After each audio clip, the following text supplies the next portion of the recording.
Whirlaway was America's champion at 3 and again at 4, and he became the first racehorse to earn $500,000. Hello there, ladies and gentlemen. It is Derby Day at Churchill Downs. 60,000 gather for the 1943 running of America's great turf classic. Many are in uniform for Uncle Sam. 10 go to the pokes against Count Fleet, already hailed as one of the greatest colts of the year. Here he is with the lead pony, Johnny Longden up. And they're off. And it's... Few horses have impressed experienced horsemen to the extent that Count Fleet did. The 6th Triple Crown champion was so overwhelming that comparisons rang back to Man o' War, as newsreel viewers were reminded by Brian Field. Already Count Fleet has taken over the lead from Gold Shower, who is dropping back. Farther back, the dark-colored one is Blue Swords coming on. But on the head end, it's Count Fleet, speeding faster and faster. The heavily favored Count Fleet led all the way to win the Derby by 3 lengths and continued his dominance in the Preakness. In the Belmont, he raced away in astounding fashion. Only 2 horses opposed Count Fleet. He never saw them, reveling in his own lonely speed to win by 25 lengths. He injured himself in this race and never ran again. This was unfortunate. But then, what could he have done to top this performance? The 1946 Triple Crown champion had trouble convincing the public that he was for real. The reason that the King Ranch's little Texas-bred colt was held in such light regard was that he had stepped on a sharp stick or stone when he was a youngster, and the injury gave him an odd gait the rest of his life. Assault was a lightly regarded 8-1 when he romped home in the Kentucky Derby to win by 8 lengths. No horse before or since has won the Derby by a larger margin than Assault, and he was the favorite for the first time in his life in the Preakness. Jockey Warren Mertens sent the King Ranch colt to the lead sooner than many expected, and just got him home ahead of the stretch charge of Lord Boswell. Thus, Assault, like Gallant Fox, went into the Belmont not even favorite. But like Gallant Fox, he proved that a colt that can win a Derby and a Preakness is a colt to be taken seriously, and he won easily. Assault proved a great horse at 4, carrying as much as 135 pounds and beating the likes of Stymie and Gallaret. In 1948, Calumet Farm trainer Ben Jones duplicated the feat of William Woodward and Sonny Jim Fitzsimmons in having bred, owned, and trained 2 Triple Crown champions. Calumet's second was Citation, which, like Whirlaway, was ridden by Eddie Arcaro, the only jockey to win 2 Triple Crowns. It is indicative of the strength of Calumet in those days that the prime challenger to Citation was his stablemate Coal Town. Kentuckians saw Coal Town in the spring of 1948, and many were convinced that no other 3-year-old could be as good, not even Citation. While the public argued over which was the best, the stable never had any doubt that Citation could come to the other colt whenever he wished. That moment came for Arcaro and Citation at the top of Churchill Downs' long home stretch, and Citation made a believer of everyone. His romp in the Derby had convinced all his rivals that the Preakness was a good race to miss, and Citation had a new cast to conquer at Pimlico. The result was the same.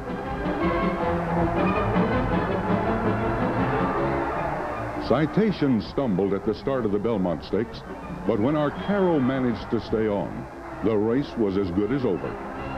Citation later in the year defeated older horses, and he came back from injuries to race at 5 and 6 with sufficient success to become the first thoroughbred ever to win $1 million. Today, decades after his Triple Crown spring, Citation has many supporters as having been the best of all time. As we have seen, 7 horses won the Triple Crown from 1930 through 1948.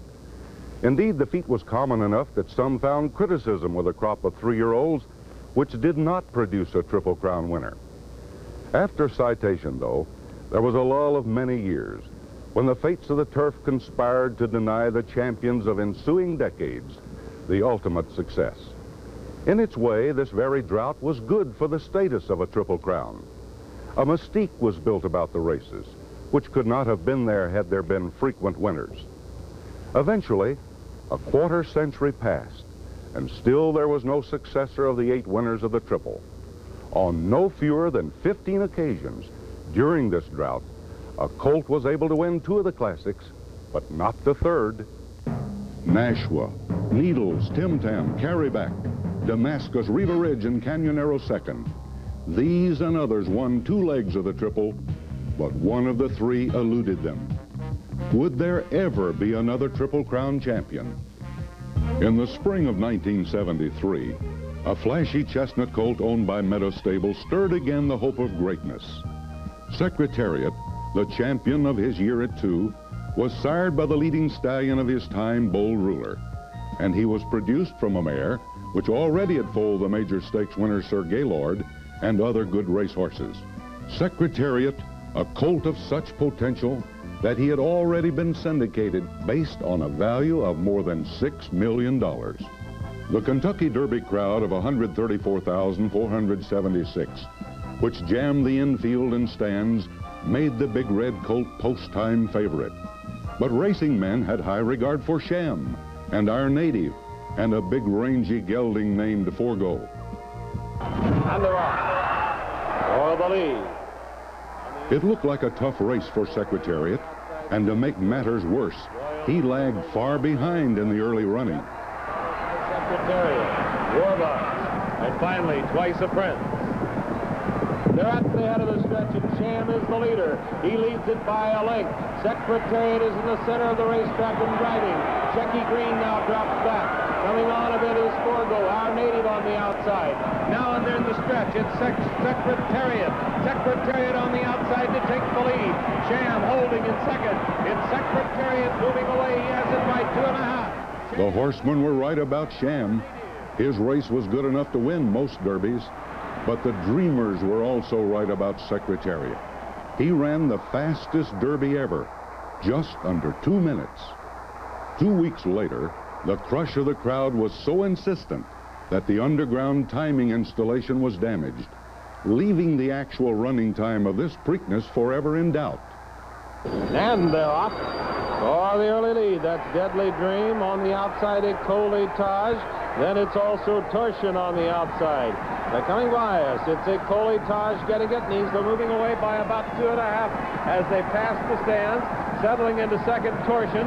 Sham has good position. The favorite was again slow out of the gate, but when jockey Ron Turcotte gave Secretariat his head on the first turn, and the big red colt charged past his field like a wild horse, racing saw a breathtaking move to rival any single moment in Triple Crown history. But here comes Secretariat. He's moving fast, and he's going to the outside. He's going for the lead, and it's right now he's looking for it. Ronnie Turcotte sends him alongside Ecolitage.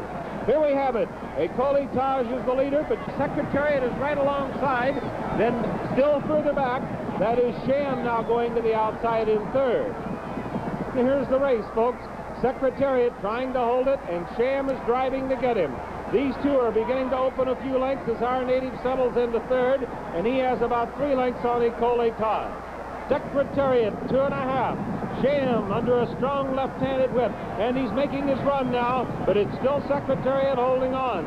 The over-enthusiastic youth, which leapt to the rail the better to see Secretariat, had not even been born when Citation was a 3-year-old, but they and the rest of the sports world knew the significance of Secretariat's next race. It was a public hero, not merely a good racehorse, which was cheered at Belmont 3 weeks later. Mrs. Penny Tweedy of Meadow Stable, trainer Lucian Lauren, and jockey Ron Turcotte were national figures, and perhaps the only calm that afternoon at Belmont Park rested in the presence of Secretariat. At last, the wait had ended.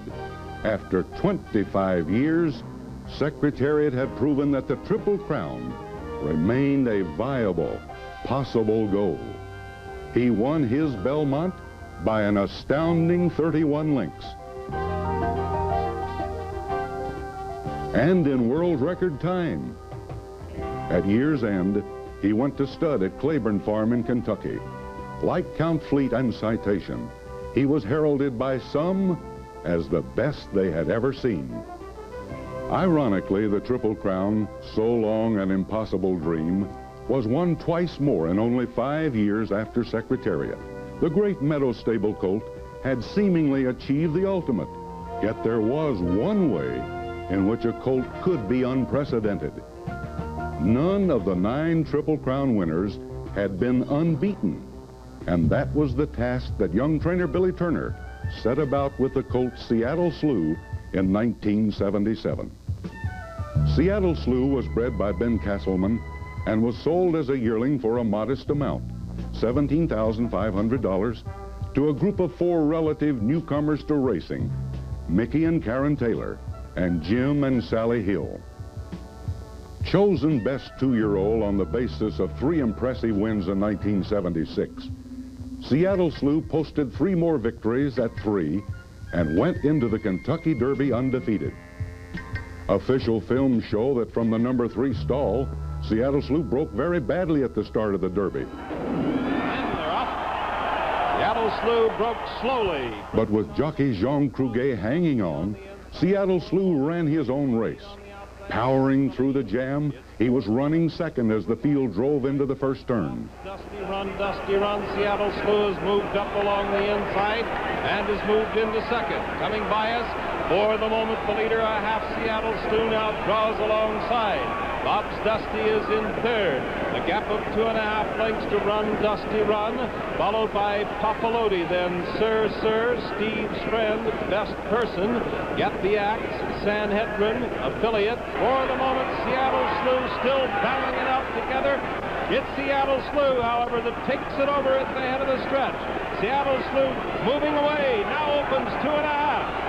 Dusty Run driving up on the outside into second. Steve's Friend, here's Sanhedrin now closing also. Midway the long stretch at Churchill Downs, Seattle Slew forged away from his field and won convincingly.